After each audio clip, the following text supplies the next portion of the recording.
From 2009 to 2013, he was my interpreter in Afghanistan. So he was assigned to me mainly because we were the same age. The rest of the interpreters were usually much younger than he was. Now the woman who assigned Akhtar to me was borderline evil. I don't say that lightly. She was a handful, but at least she made one good decision. And so we went through thick and thin. We lost our mothers about the same time. And so we've been through a lot. So I want to just say that. Akhtar, why don't we start out with why you came to me one day and say you wanted to be baptized? Yeah. You just talk. Yeah. I came to you to say that, okay, because I was very much tired of the Islam actions, when I see that they are not doing good. Whatever they say, they do not. It's all opposed to Islam. So that's why, and when I saw that you are a gentleman, a good man, an honest person, that's why I said, okay, I come to you and please do something for me to get converted. Yeah. I remember you saying that you would listen to the sermon from the Inman, and you knew that they weren't even speaking from the Quran. Yeah. So, yeah, I heard that, yes. Well, walk us through the great adventure we had to get you baptized. How do we do that? Yeah, okay. We went to India, and in the airport they stopped me by my name because there were a lot of terrorists by my name. So they stopped us there, and Rich was very furious. So a little bit we stopped there. Then we went to India to get baptized by Amsan Malik. So then we had some walking and there, and then came back. He paints a much easier picture than it actually was. We had to pay money to the Afghan government to even allow to get him a visa to leave. Yeah. That was $1,000, $1,200, something like that. It was a lot of money. And then we flew out of Kabul to Dubai, and we went through that check okay. So nobody stopped us in the Dubai airport. I would always make sure that Akhtar went through clearance first because I wanted to argue with the guy if they tried to stop him. Yeah. And so, because I knew this is a problem. Islamic names are so repeated by so many people that there may be a wanted terrorist by a same name, and so they see the name and look on their computer and say, oh, he's wanted. Well, him and 10,000 other people by the same name.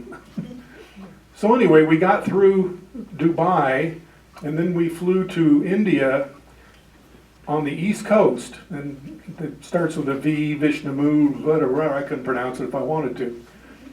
And we got off the airport in that town, and the Afghans could not figure out why an American was traveling with an Afghani in eastern India. And so I got through the checkpoint okay, and then they stopped them, and they wouldn't let them in. Now, our appointee, Amsan Malik, was just outside the airport thinking we were on that plane, but yet we weren't leaving the terminal. And so I was worried he'd go home, and I'd be stuck in eastern India with not a clue how to get home. So I started getting very upset with the man who stopped Akhtar because he had a valid visa to come to India, and he was stopping that. And I was telling him he didn't have the right to do that, and we were getting pretty hot. So this went on for about an hour. Finally, a gentleman showed up and said, I am Amsan Malik's driver. And I thought, oh good, at least I can tell him to wait for us. So it was about an hour and a half before they finally let Akhtar into India. Then we drove, gosh, I don't know how long it was. Long way. It might have been 2 hours, 2.5 hours, way back up to our congregation that's way up in the mountains. And then they put us in a hotel that a lot of Americans stay at sometimes. And so that was a little better. And then we went and baptized Akhtar on a lake. Uh, I had a real dilemma at that point. A young man ran up to me and said he wanted to be baptized. Normally I'd say yes, but Amson explained to me that this was the son of one of the local pastors.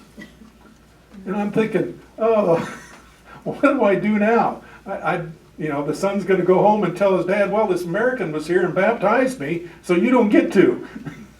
So I finally, Amson calmed me down and said, no, it's okay. And I said, okay, so I went and baptized him. So I baptized 2 people that morning. Now, so on the way back, I was much more relaxed because we'd been through all the wickets before. So we got to Dubai again, and I thought, well, I'll go through first this time. So I went through first, and then the guards came and got Akhtar and drug him off. And I thought, oh. And so I was really upset, but I didn't even anybody to yell at that point because I didn't know where they took him. And so I just went to my flight and was waiting to go back to Afghanistan. And I don't know, maybe 5 minutes before it launched, here comes Akhtar showing up. So they cleared it pretty good. Tell us about your working in Afghanistan when you were a young man at the hotel. Yeah. Actually, hello everybody. Thank you very much for this opportunity that you gave me to say something about my job. Yeah, okay. My childhood was spent in a very poor family. I was born in Afghanistan in a poor family. So at 6 I went to elementary school. 6 years I was there. After that I went to high school. 6 years in high school. After that I went to university in Kabul in Afghanistan. But I don't actually remember exactly what time I was graduated from university. So from that time on, so there was one of my brothers, he had a hotel. I worked in a hotel. So there was a bunch of tourists coming and going. So I worked there. So that way, so a little bit, we provided something for my family. After that, the civil war began. So when the civil war began in Afghanistan, the Soviet Union people came into Afghanistan. They started recruiting the people by force to go to the army and fight against the Mujahideen. So I was many times I hide myself in a well, on the roof, and sometimes so anyway. So I went to all the provinces of Afghanistan. So sometimes when I got opportunity, I went to the border and sold something, and sometimes I was hired by the people to do some masonry and building and these things. So that's it. You worked before the Civil War, you worked for your brother. Yeah, I worked for my brother, yeah. Before the Civil War, I was in a hotel. When the Civil War began, so the communists, the Soviet Union, they all, they stopped the coming of the tourists from Germany, Italy, America, and Australia, Canada. So their coming stopped. It stopped, and my hotel was shut. So after that, I started working in different places. One time I remember I was in a course. I was teaching English for some time. So then they shut also the course of English. So after that, I started in different places. So yeah. One of the things that you kind of be cognizant of, people would fly to Kabul to stay in a hotel, mainly not for the scenery, but for the drugs. Yeah. The drugs were so prevalent that they could go to Kabul and get high and stay high for as long as they want to and not fear arrest or anything from their own country. So the country was so awash in drugs that this kind of environment happened. And once again, though, Akhtar's salvation was his education. He deserted the Soviet Army about 4 times. Now wrap your head around that. It's going to be difficult for you to understand in the course of this how many different kinds of government were in charge in Afghanistan. Soviets at some point, then they left, then you've got Pakistanis and Afghanis, and then you've got the civil war with Afghan, and that's all in the timeline you've got there. So talk a little bit about your understanding of God, of Allah. Has it changed over the years? What? Has your concept of God Yeah. changed over the years?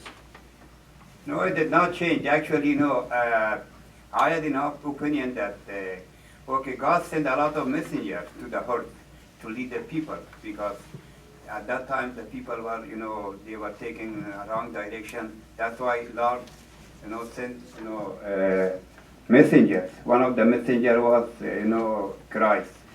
So when I was familiar with, became familiar with Rich, so I saw that Rich is a good man, he's an honest man, he's doing well, he's helping the people, and also he's helping all the, even the other creatures, like the peshak, cats, getting food from the United States. So all the time, when I saw all these kindness and good things, so I wanted to see that, okay, what is the Islam? So all the Islam was just killing and shooting the blood and killing the people for just nothing. So that's why I wanted to get converted to Christianity. Talk about some of the things that we accomplished, you and I, with the government when we were there. Yeah. When I was acquainted with Rich Egden, here was a place by the location of the name of Phoenix. In the Phoenix we got acquainted, and the Phoenix we started working together, and after that on the police border, so we are just counting all the guns and all the other supplies of the soldiers, and that's it. What he's talking about is we were assigned to the police unit called the Afghan National Civil Order Police. And it's hard to explain their heritage, where they came from, but they were kind of like the police that controlled Kabul in terms of protests and that sort of thing.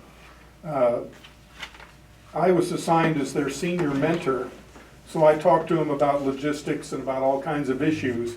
Well, one of the issues was they didn't have any accountability for the guns that they had. And so Akhtar and I, they didn't want us to come into work. So we went to my residence, and he would read off the gun number, and I'd type it in the computer. When I got them all in, it took us 2 weeks. When I got it all in, I hit sort, and it sorted them by number. And so we had now a good inventory of the guns, and then we'd go to a police officer and say, I want to see your weapons, and he'd hand us his gun, and we'd look and check it off. That had never been accomplished by any of the other senior mentors in Afghanistan, as far as I know. The other thing we got that's even bigger than that is when we were assigned to the police medical logistics, the first thing I asked them was, what is your authority for doing anything? And they drug out this ancient document, literally was probably 300 years old. And they said, well, the king told us we do it this way. And I said, well, the king's long gone. I said, you've got to have a better regulation of doing stuff. And so we made it one of our projects to rewrite that document. And we fought that for probably 3 years, clear up to the Minister of Interior. He finally said yes, he'd sign it. So, boy, Americans went nuts. They had all kinds of generals and flag officers admirals all come in for the big signing. You know, I was smiling that day because I thought I'd won. So we went in there and the minister refused to sign it. And I can't remember why he did. Remember how he pulled the rug out from everybody? So now I was the GOAT, not the greatest of all time either. And so I went out and we finally found out that the lawyer for the minister didn't like it. And Akhtar and I chewed him out pretty bad. I told him that wasn't his job. And so I thought my project for almost 3 years was dead. Then about 2 weeks later, we get a call from the minister's office saying, you know, we read this thing, it's not too bad. So we had a re-signing ceremony, and this time he did sign it. So, you know, we accomplished that. It was a big thing at the time. Of course, it's worthless now. Yeah, and actually in Afghanistan, me and Rich, so we started to get things fixed correctly.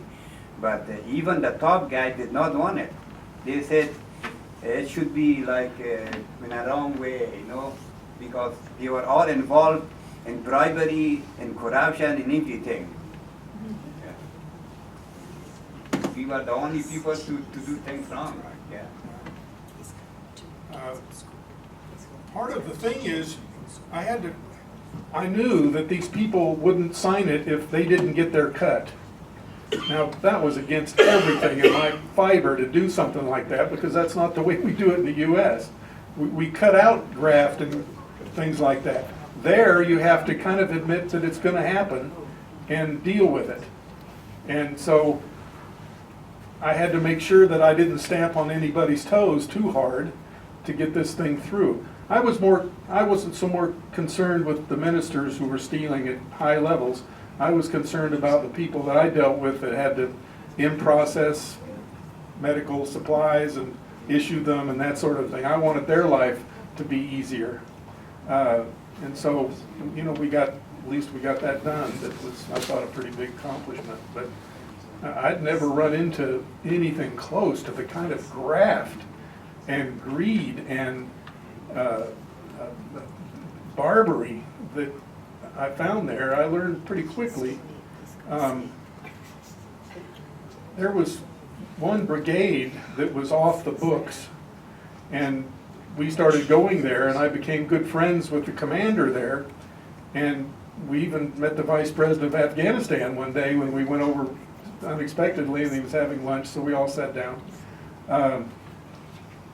He passed me a note one day that said his boss was going out and grabbing 2 young Afghan girls every night for the ministers to have their fun with. And plus he was using government equipment to run his own private business. And so I said, he told me, he says, if this gets out, I'm dead. And so I went to my chain of command and said, you got to do something about this. And they talked about it a while and finally decided they'd relieve the commander of that unit. So he got, what was his name, Akhtar? Hancock guy? It doesn't matter. But yeah, he eventually got fired. I had a good relationship with him too. But I couldn't tolerate that. His nickname was Amini. Oh. Amini, yeah. And one time I remember that, you know, you ordered, you know, stationery, like staplers and all pens and these things from the United States. And they did not have anything in their offices. You distributed it to everyone. So the next day when you come, you ask for the stapler. The secretary told Rich, our commander took it to his house for his kids. Talk a little bit about Jesus' role in Islam. This will be something many people don't know. Yeah, but you know, actually, so we are all one. But Jesus is also one of the messenger of God. So it doesn't have any differences between Muhammad and Jesus, because so like other prophets which God sent to the heart. Jesus is also like him. There is no difference at all. Now, I understand Jesus is to be the final judge on Judgment Day. Yeah. That's right? Yeah, of course, yeah. Okay. He will be there, of course, yeah. He will be there, yeah. I'm struck by the similarities between the Quran and the Bible, but the differences are there too. For instance, Ishmael is not an illegitimate son of Abraham in the Quran, but in the Bible he is. And so there's just, what, Ann? And so there's differences like that. But it's not my understanding, and correct me, Akhtar, Yeah. at the end of time, Jesus will judge everybody living and dead. Yeah. Okay. What do they teach about Jesus in Islam? The imams. Who do they teach? What do they teach about Jesus? Yeah. From the viewpoint of Islam? Right. Yeah. Islam says also, Jesus is also one of the prophets of God. So he is not invalid, he is valid. He is still valid and you can follow. However, the Bible's considered The Bible corrupted. considered, no, not corrupted. The Bible is considered one of the greatest book of God. We send to the heart. Really? Yeah, of course, yeah. Oh, I thought you said it was corrupted by man. No. Don't, Oh. they are yet to know. Is Their Jesus, opinion is different. is Jesus considered a prophet? Exactly, yes. This is one of the prophets. Jesus, Moses, Abraham. There is about 100,020 prophets coming to the heart by God sent, because at that time the heart was just in a very bad shape. Like there was people were doing bad things, so God sent all the prophets at each time to teach the people to the right ways. And also Jesus was one of the greatest prophets. Yes, he was. We You can- call it Ruhul. You can look straight Yeah. ahead, you don't have to look at me. We call it. We call him Ruhul Qudus. Ruhul Qudus means this is the Spirit of God. Jesus, the name is Jesus in Quran is Ruhul Qudus. Ruhul Qudus means the name of God, the Spirit of God. Yeah. So whatever Jesus wanted, and he prayed to God and said, God, please do this thing. And God said, okay, you can do this thing. Yeah. He had the power to talk with the people, and also he had the power to make a dead person to life again. He had the power, that power. And Moses was talking. He was talking to God. And Jesus was just had the power to get a dead person to life.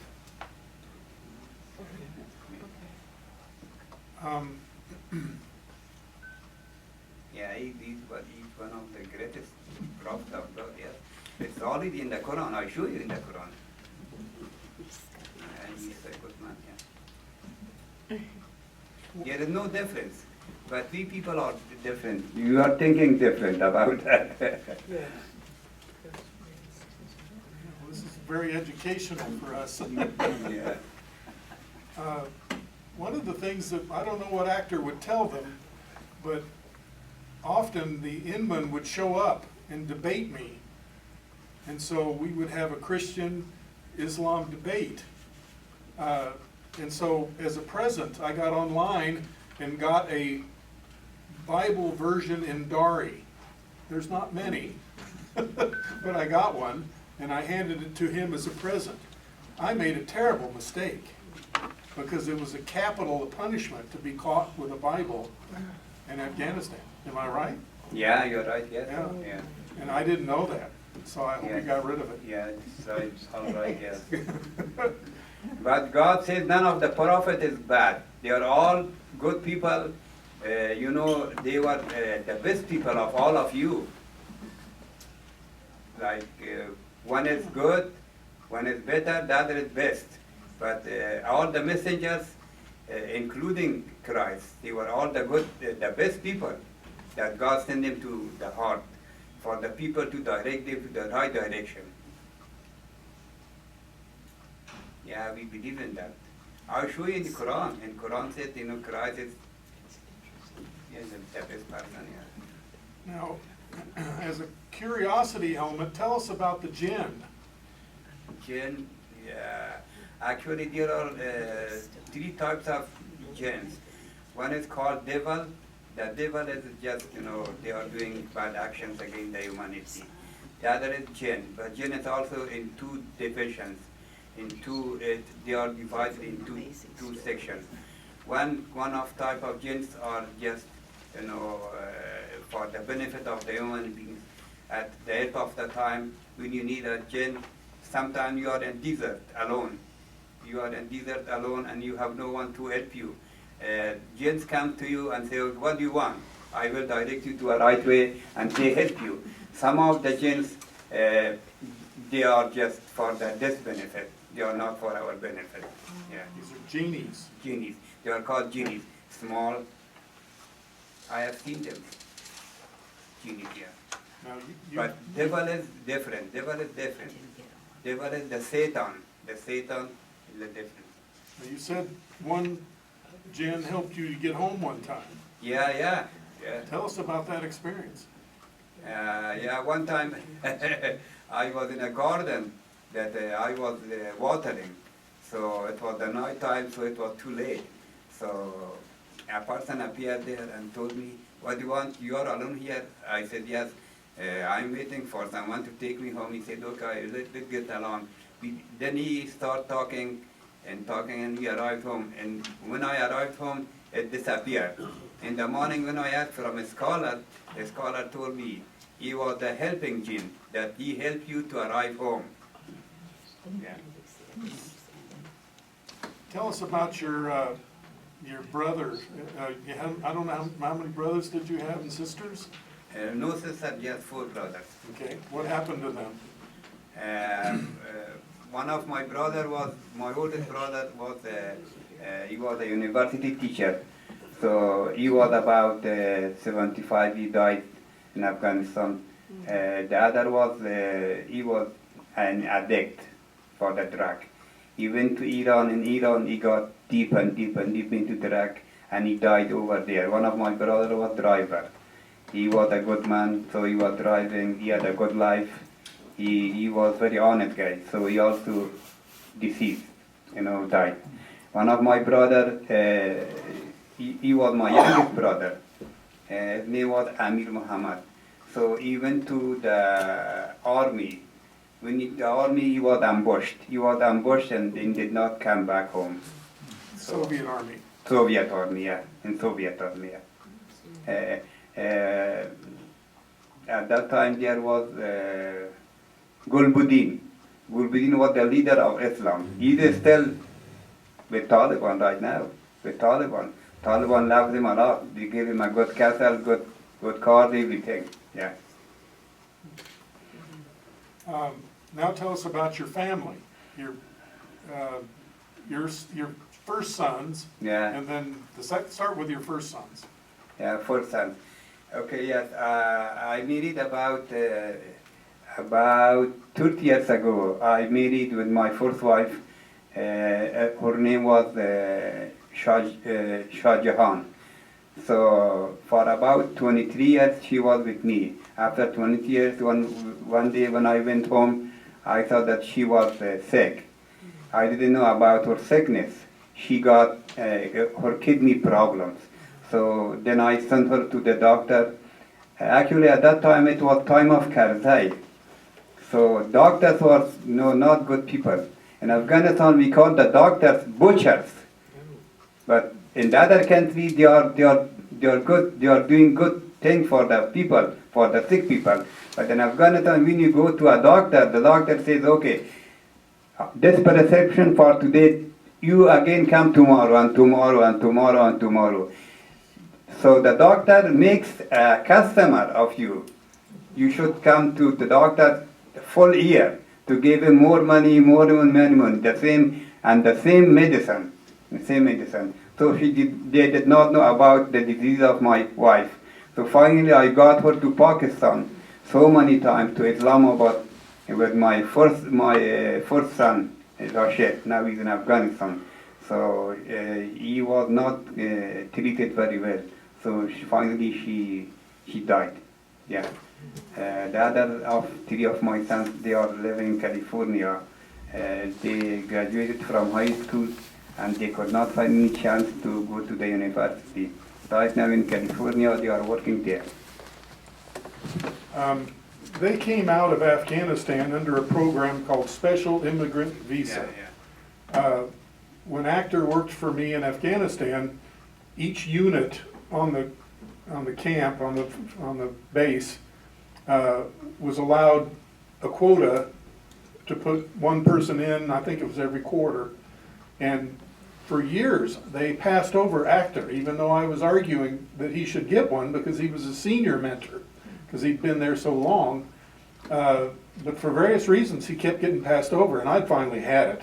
I was really mad. And I chewed one airman out up and down one night because I kept trying to say, this isn't like airman of the quarter.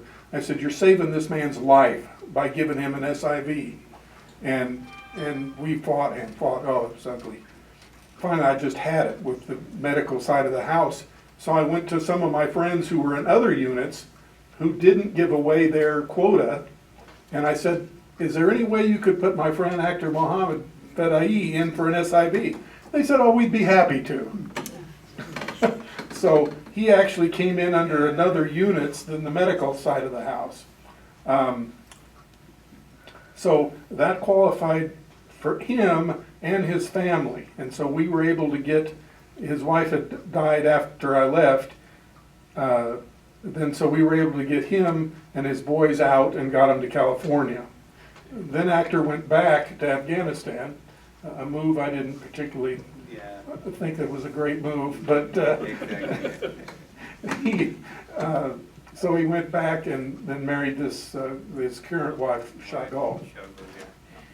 So tell us about that family. Yeah, actually, any king, any president came to Afghanistan, they were not patriotic. They did not love their country, their people. Any one of them came to Afghanistan, they just wanted to take out all our assets, our money, our sources from Afghanistan to the other country and build their buildings, their investment there. So I have never seen, even Shah, our king, he was ruling Afghanistan for about 45 years of his life. But finally, when he came back, when he was very old, I saw him, he was in a very bad shape.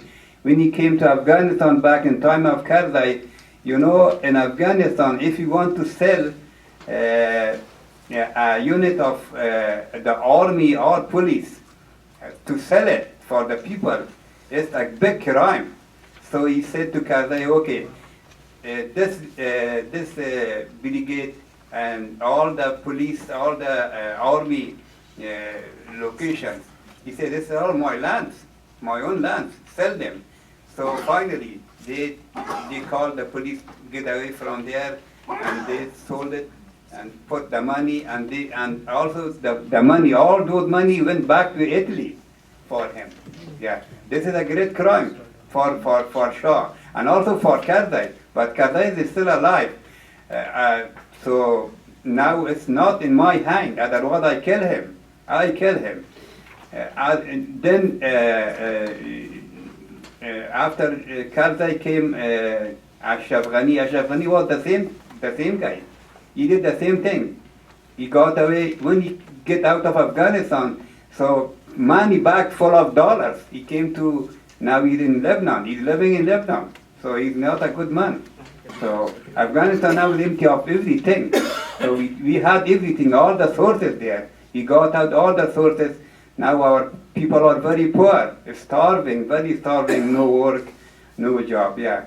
When I met with Shagol, You know, after my wife died, I needed with shovel. Shovel got 3 strokes. Right now she's at home. Yeah. So she's My house. yeah, and then yeah, they are living with village. We are living with village right now. Yeah, but she's her husband was burning in front of himself when they were in Iran. So her husband was dead there. It was about 95% burning. Yeah. Was it a fire? Yeah, on a fire, yeah. So he was putting fuel on the stove. So it was poof, it was an explosion. Oh. So yeah, so he put the carpet on himself.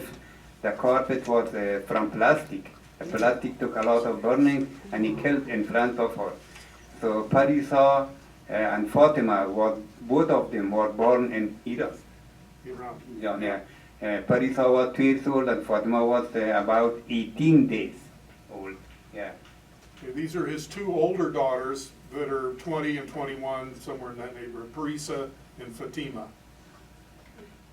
Yeah. Wow.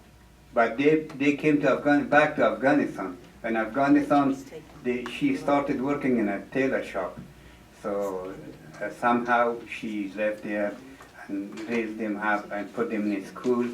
And finally, I needed with her about 10 years. So after that, they slowly, gradually went to the higher school, and they were in the university. The Taliban came. Taliban said, no more for the adults.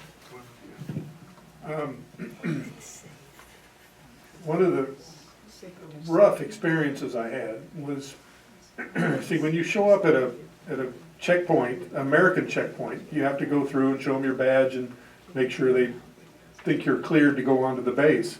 I'd have to do that every morning because we came out of an unsecured, well, partially secured area. I started going through this one camp's entryway, and here was a one striper, which means he's just about the lowest level U.S. military person there is. He was triaging Afghans.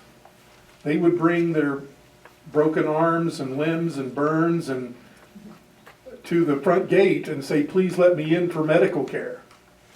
And I thought, well, this is terrible. This person has less medical knowledge than I do. And so I told him, I said, I'll stay here an hour each day and help you triage these people coming in. And I know that probably scares the doctor's dogs. But anyway, yeah, there she is. Does that horrify you? I'm trying to circulate this. Oh, okay. I didn't hear what you said, I'm sorry. I was triaging patients that would come to the camp, whether we would treat them or not. Oh, boy. Yeah, oh boy is right. And I was emotionally overwhelmed. I think I'm pretty tough, but that did it for me. I couldn't hack it. It was so horrific. It just, wow. Just stunning. And so, man, I even had to hide my eyes. It was that bad. And I got transferred to another camp to work, so I didn't have to, I had an excuse, but that's all it was. You know, Brent, excuse me, yeah. what year would this have been? well, this is What years are the you talking? 09 and 13. Okay, Yeah. I retired from the military in 09. Literally the next day I went to Afghanistan to be a senior mentor to the Afghan government. Okay, Akhtar, what are your hopes for living in the Lamoni, Iowa now? Actually, I wish I would have been born in the United States. You know what? Yeah, really, it's my opinion. You know, one time I remember when the Civil War began, there was one of my friends. So they were very wealthy people, rich people. They called me, let's go with me to the United States. We are going there. It was about 40 or 55 years before. So I wanted to come, but my mother grabbed me. You leave me alone here, you go. If you go, I will die. Because of my mother, I did not leave Afghanistan, so I stayed there. So, yeah, so I could not come to the United States. Actually, as I'm American, actually I have been with American people for about the whole of my life. Since 45 years before I had a hotel, there were tourists coming, American people, Australian, Canadian people coming. I was talking with them. I was, working with them a lot. Yeah, I know American people from the old days. Yeah. So what do you hope for your children, your two young ones? Actually, I'm very much thankful to the United States that gave me this opportunity to get the visa, and even for my two children. I want them to get raised here, to get educated, to get a high level, to be all for the benefit of the United States. So the rest of my life, I told to Rich, okay, you bury me in the United States. I never want to get out. Yeah, I like America very much, yes. Even at that time, I liked America, but I could not get here. So even this time, it's about 11 years. I strived, I took a lot of actions, especially in Pakistan. Pakistan is very hard, very, very bad people. At every step they want money, they are just cheating on the people, yeah. Lou?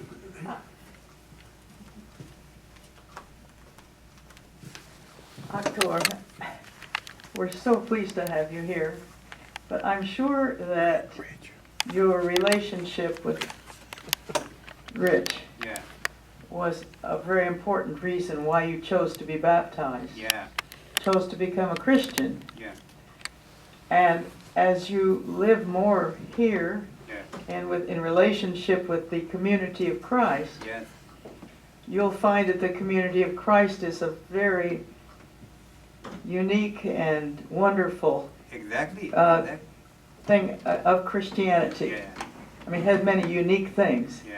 And right now I don't want to ask you what those things were, because I'm not sure you've had time to sort of learn about the uniqueness of our denomination.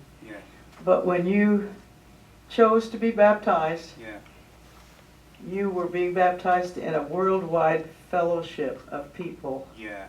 So now we are all brothers and sisters. Exactly. And we welcome you to the United States, we very welcome much, you ma'am. to Thank you very Lamoni, much. and we welcome you to the Thank community you of very Christ. much. I feel like, I feel myself that I'm still in the womb of my mother. I'm so comfortable right now.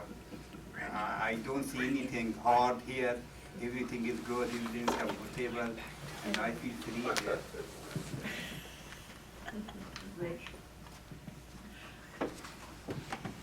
To kind of put this in perspective, there are some things that have not been spoken of yet.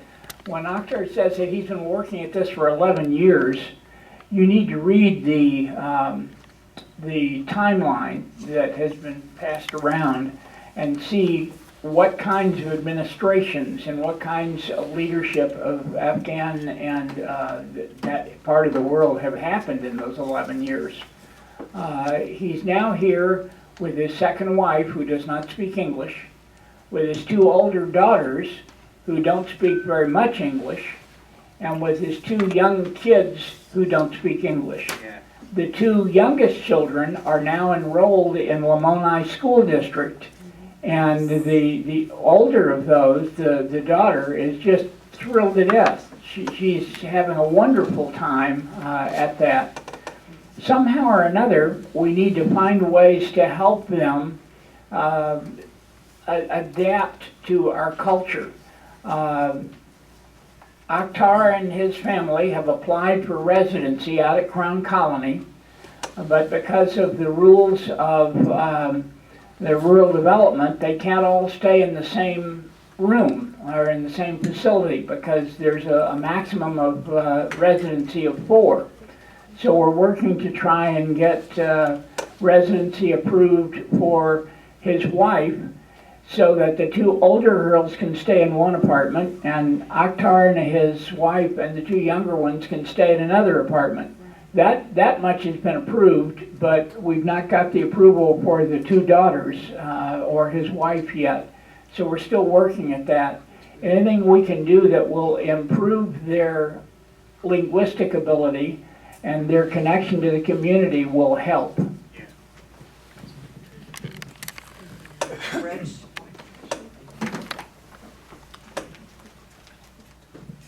I'm going to speak on behalf of Lamoni Elementary School. And I'm going to go over here with these two young ladies because they know more than I do. So we get to see your kids every day, and they are lovely. They are lovely children. So you guys know we're talking about Amana and Mustafa. Yes. So they know more English than what you think.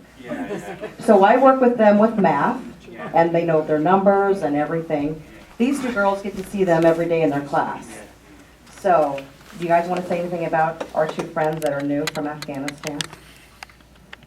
What would you like to say? Are they fun to play with? Yeah. So which one are they in your classroom? Are they in your classroom? I know they're in your classroom part of the day, right? So Amana is, okay? Most of the time he's in my classroom, but not all the time. So what does he do in your classroom? Teach me ST math on computers. So he's really good with computers, okay? So they learn very, very, very fast. Yeah, but actually they have been for 1 year in Afghanistan in a private school for 1 year. So when our interview came into Pakistan, so they called us there. So we stopped. They are going to the private school. So their mother put them there in the private school for 1 year. So they are already familiar with the alphabet of English, maybe the numbers, everything. Yeah, they are very good at that after now. Yeah, that's why they know English. So Cindy, what's it like for those kids though? I mean, I pictured them sitting there staring out and not understanding anything. No, not at all. The teachers have been remarkable. They are with their own age group, and then they go down to, so you're in first grade, right? Okay. So in first grade, they learn, Mustafa is. And so they do a lot of interacting with the kids. They have little, what we call STEM kits. So with math kits, and they get out these kits and they just follow little games and they work together. They have integrated wonderfully with the other children. The kids, in fact, in the third grade, when I'm outside at recess, the little kids just follow Amana around. In fact, I think sometimes wants them to get away from her for a little bit because they'll hang on to her hand. It's like, no, don't hang on to my hand anymore. So, but the other kids then, they help them just with the everyday activities of getting the games out, getting the toys out, getting the pencils. You know, we have different things, I think, marked in the classroom. Do you have different things marked in the classroom, like this is the pencil sharpener and the desk and things like that? No, you don't, okay. Only sometimes, around the room, like, she puts up things like that say, what's the warden? Yeah. Like, it's for STEM. Yes, for the STEM kits, yeah. So anyway, I just want everyone to know that they are doing great, and they are wonderful kids, and they do whatever we ask them to do, and they work with several different teachers, not just with one or two. There's lots of us that work with them. So I'm very much happy with your teachers. yeah. They are very good people. They are helping them all the time, and also they see them, and they give them to the gate happy. Okay. Question? Thank you, Cindy. I've been really concerned about those two children, and I know that Marley has, I guess, the older one in her class, and they all seem to talk very positively. But this is a different thing. Akhtar had said that he really wanted to work for his way. And I can tell you that this man can work. I know in our front yard, we have 46 bags full of leaves that he and my husband put up yesterday. And I don't even know how many bags of leaves were rigged up in the Rose Hill prior, but he was working steady. I presume you have other gifts and skills that you could put to use here around and make it a better place. I intend to ask the director of Crown Colony, because I know we are looking for things be done there. And I don't even, I'm not an employer, so I can't really speak much, but I do want to let her know about what a good worker you are. So. Sterling. The two older daughters, 20 and 21, have some English exposure, but not quite enough yet to really fit in well. So they tend to hang around with each other, and they're almost locked into their mother's skirt, following her around. I'm trying to get the superintendent of schools here to allow the two of them to participate in some senior high activities so that it will give them better English experience and better connection with English speakers here in the community. I've not spoken with her yet, that is the superintendent, but that's on my to-do list.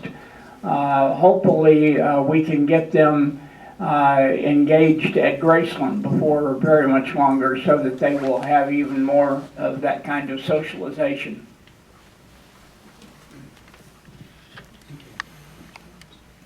I want to kind of remind everyone about 4 years ago, President Biden made the decision to go ahead with President Trump's plan to exit Afghanistan. And I wasn't happy the way it was executed, but in the Kabul airport, there were 2 rings of security. There was our guys, who were the inner ring, and the Afghan ring, which was Taliban, was the outside ring. And Akhtar was on the outside of that. And so we had a terrible decision to make. Does Akhtar just stay in place and not try to get through those rings of security to get to a plane, or does he try? And the problem with trying was you walk up to the Taliban and say, oh, by the way, I've got a green card to be in America. That's like handing them your death warrant. And so we agonized for several days about what to do. And I finally said, try it. And you tell the rest of the story. Yeah, but yeah, actually, Rich helped me for about 15 years. We have been together. So Taliban is very hard when they, even when they get their houses all the time, they just shovel the houses. Maybe they have been hiding some guns there. So they came to my house and there is not anything.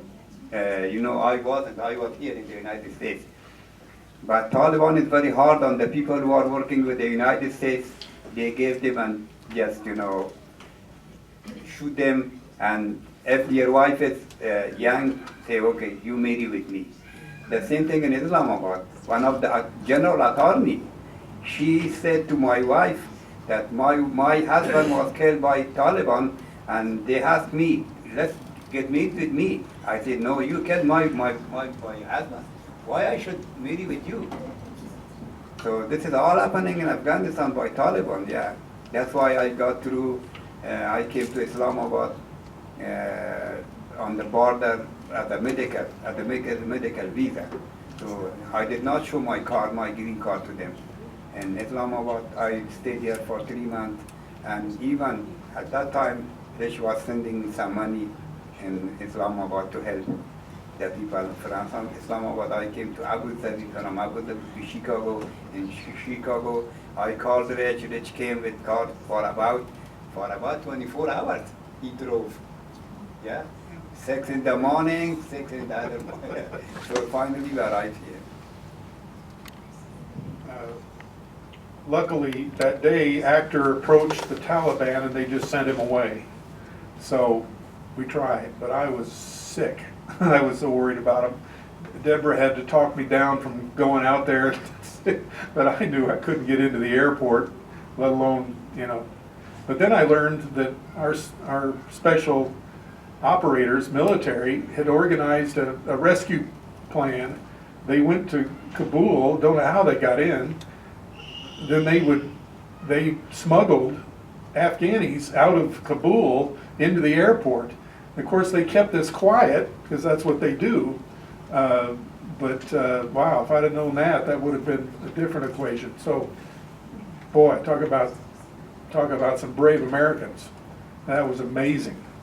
The second thing you need to know about his older daughters is they've been shut in for I don't know how many years. Yeah. If they would have left their house and gone out in public, the Taliban would have said, "You're my wife." And that would have been the last Akhtar ever saw him. Yeah.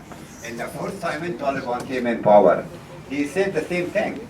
At that time, they were very harder than they are right now. At that time, you know, they were just, you know, what do you call it, with like this? Whipping, yeah. Whipping until she died. For just nothing.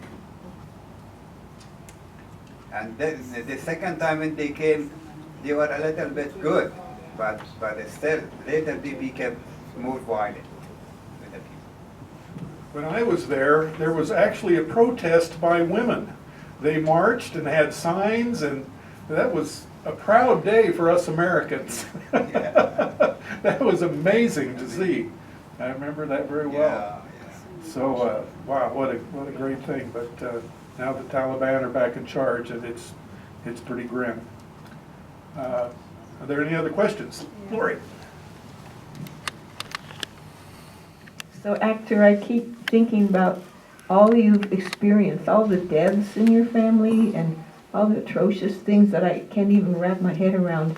It's going to be, even though America is not a perfect place, it's going to be a totally different culture. And I wonder, you know, I can't help but wonder how your emotions are with all that you've experienced. I suspect you're pretty happy to be here, but even so, you've lost so much. Yeah.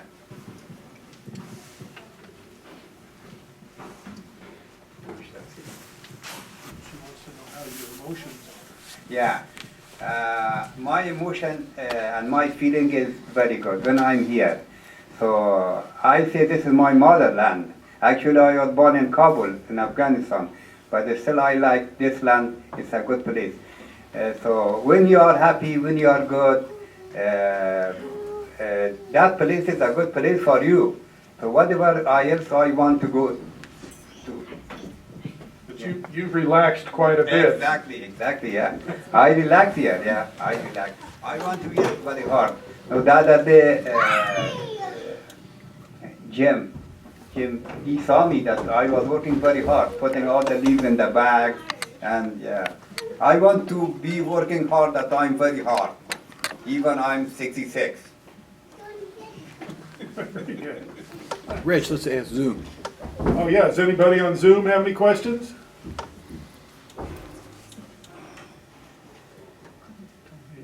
Okay, great. I have another question. How far did your children, the small children, how far did they have to walk? Did they have to walk across part of Afghanistan to get to the other country to get out? Is that accurate, or is that, what is out of Afghanistan? You flew out of Afghanistan. Yeah, I flew out of Okay, so they didn't have to walk. No, they did not have to work. We got the medical visa. Okay, It is a kind of visa that visa is also given by the government to the Taliban. The Taliban sell that visa to Afghans by money. I bought those visas 1,000. Every person $1,000. Actually, that visa did not give to the other to the civilians. So somehow I knew a person. He said, I have some visa that's given from the government, but to Taliban. Taliban has the right to do that, but the Taliban sell their own visa to the other people. I bought that visa, the medical visa, and through that medical visa I got out of border. So you flew from Afghanistan, From Afghanistan to Islamabad. okay, and Yeah. then from there To Abu Dhabi, from Abu Dhabi to Chicago. Abu Dhabi. Abu Dhabi. to Abu Chicago. Dhabi, yes. Okay. Yeah. Well, Somebody is- so that's- We've heard the story that Rich took you to McDonald's Yeah. after he picked you up in Chicago. Yeah. And that wasn't a good move. What's it been like eating in his house? I understand you made a trip to Walmart. Would you talk a little bit about your daughters? How are they coming along with the food here?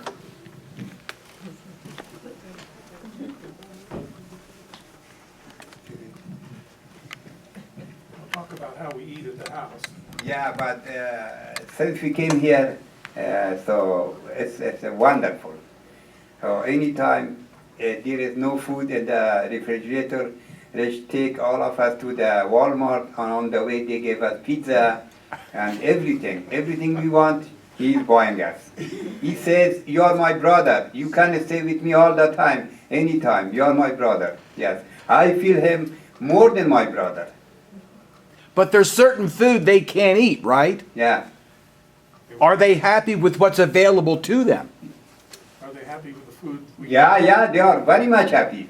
Any kind of food we want. Yeah. Any kind of food. Yeah.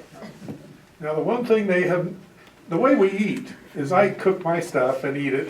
They cook their stuff and eat it. We don't cross paths very often. But the one thing they haven't made for me yet, and I'm not very happy about it, they haven't made that wonderful Afghan kebab. Afghan kebab, but we do not have the. I know the kebab how to do it, but we do not have those equipment like sticks. Like when we. I'll get you the sticks. Yeah. I do that. I do that for you. Yes, I do it. Yeah. Yeah. Oh man, Afghan kebab is really good. How long are the sticks? Yeah. Jim first. During the final exit from Afghanistan, it was my extraordinary experience Yeah. to have access to a secret website. Yeah. I had to have a secret phone number, secret email address. I was part of a team of people gathering documentation to help Afghanis get out of the airport. Yes. And I was seeing real-time message. We've just been blocked from gate whatever, and somebody would say, I'm Colonel so-and-so, take them to gate somewhere else. My job was to gather U.S. documentation to allow those people to come. As I watched, there were people who were online 20 hours a day helping gather documentation to get Afghanis out of the country, out of Hamid Karzai Airport. I soon realized my computer skills were too slow to keep doing that. I didn't want to be so slow that I kept somebody from getting out of the country, so I said, you need to replace me with somebody that's much faster at spreadsheets and gather documents. But for 2 weeks, it was my extraordinary experience to see people all across the United States with security clearance, I had a temporary security clearance, Yeah. do everything they could to save as many Afghani lives as they could. Yeah. And God bless you for making it. Thank you very much. No, but actually, your process is very good. When you arrived in Abu Dhabi, America, there were official Americans. They did a lot of good things. But in Pakistan is just a big corruption. You know, for example, now is my turn. So they gave my case to another person for $100,000 and tell me, okay, you stay 3 more months. Then he sent them back here. I know a lot of people. They are all in New York. They sold their houses in Afghanistan and they gave that money to Pakistani and they got, I don't know, something and came here.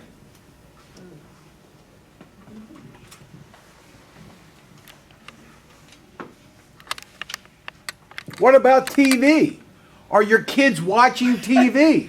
Yeah, they are all the time. Even early in the morning. Early in the morning, 6 o'clock in the morning. So they are not in their bed. They are already going there on TV. They are watching TV. And I told them, do not Rich, wake up. Yeah, well, that cat left the bag a long time ago. Yeah. Yeah, they are watching TV. Yeah. It should help them learn English. Yeah. But it could help them learn other things too. Well, you know, if you don't think miracles happen, one is sitting right here. He is way past the male Afghan life expectancy, like about twice, and is dangerous as he put himself in to protect me and do his job. It's even more incredible that he's here, and all the wickets he had to go through. All the time the Taliban were looking for him because they wanted to kill him, because he helped the coalition in the years that the United States was there. And then the miracles we've experienced since he got here, going to school and his kids becoming kids again, and the support that we've got from the Social Security office and Crown Colony and the bank. And Not only you, all of you love me. I know you are a very good people, very nice people. Everyone which I'm facing is good, whether she is or he is. But I'm very much happy that I'm meeting good people. I'm confronting with good people. Yeah, I'm very much happy with this environment, with this society, that I'm in a good society, that I can do my activities, very freely. Yeah. okay, if there are no other questions, we'll